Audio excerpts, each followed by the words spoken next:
সকলে কেমন আছো বন্ধুরা? আশা করি খুব ভালো। আমি সীমাস কিচেন থেকে সীমা বলছি। তোমাদের সবাইকে জানাই আন্তরিক প্রীতি, শুভেচ্ছা ও ভালোবাসা। আজকে আমি কি শেয়ার করতে চলেছি সেটা অবশ্য থাম্বনেল দেখেই বুঝতে পারছো বন্ধুরা।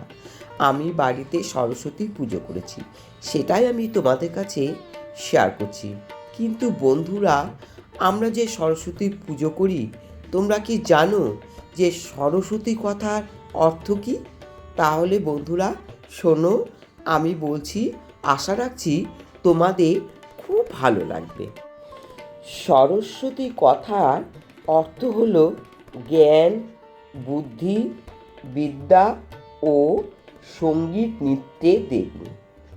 সরস্বতী কথার আসল উচ্চারণ হলো সরস্বতী। ব্যুৎপত্তিগতভাবে সরস মানে জল বা সরোবর, অর্থাৎ সরস্বতী কথার অর্থ হলো জলবতী বা নদী। পুরাণ মতে তিনি বিদ্যার অধিষ্ঠাত্রী, বাণী বা বাকের দেবী এবং অন্তরের জ্ঞান বা সুকুমার শিল্পের প্রতীক। আক্ষরিক অর্থ নদী, জলের আধার বা প্রবাহমান স্রোত।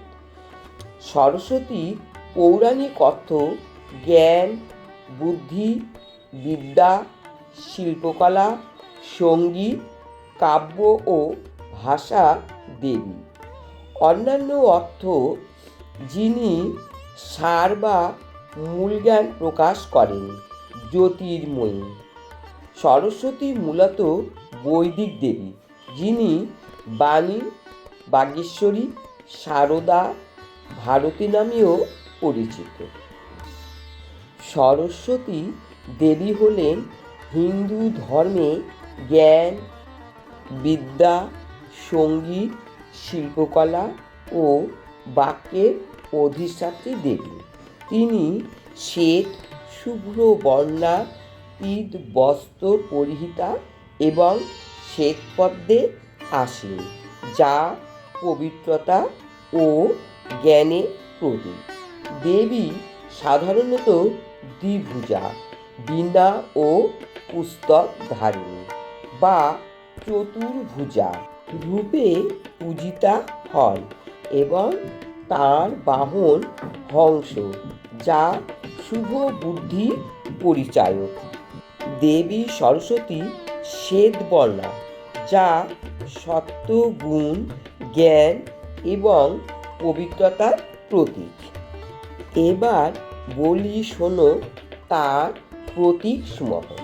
বীণা, তার হাতে থাকা বীণা শিল্পকলা, সুর এবং জ্ঞানের সুসংগত প্রকাশের প্রতীক। পুস্তক, এক হাতে থাকা পুস্তক বা বেদজ্ঞান ও বিদ্যার আধার। হংস বাহন, হংস বা রাজহাঁস বিচার ক্ষমতা, অর্থাৎ ভালো ও মন্দ পৃথক করার ক্ষমতার প্রতীক। পদ্ম আসন, শ্বেতপদ্মে আসীন দেবী জ্ঞান ও শুভ্রতার প্রতীক।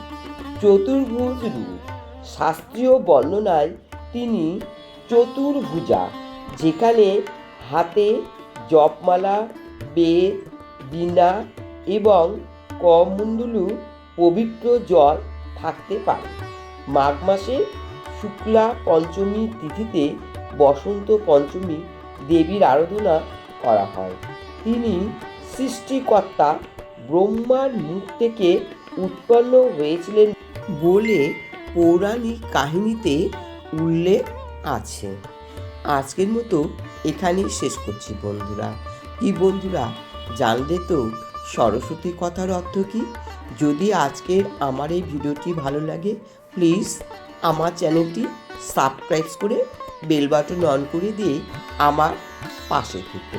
তাহলে ঠাকুরের কৃপায় সবাই খুব ভালো থেকো, সুস্থ থেকো বন্ধুরা।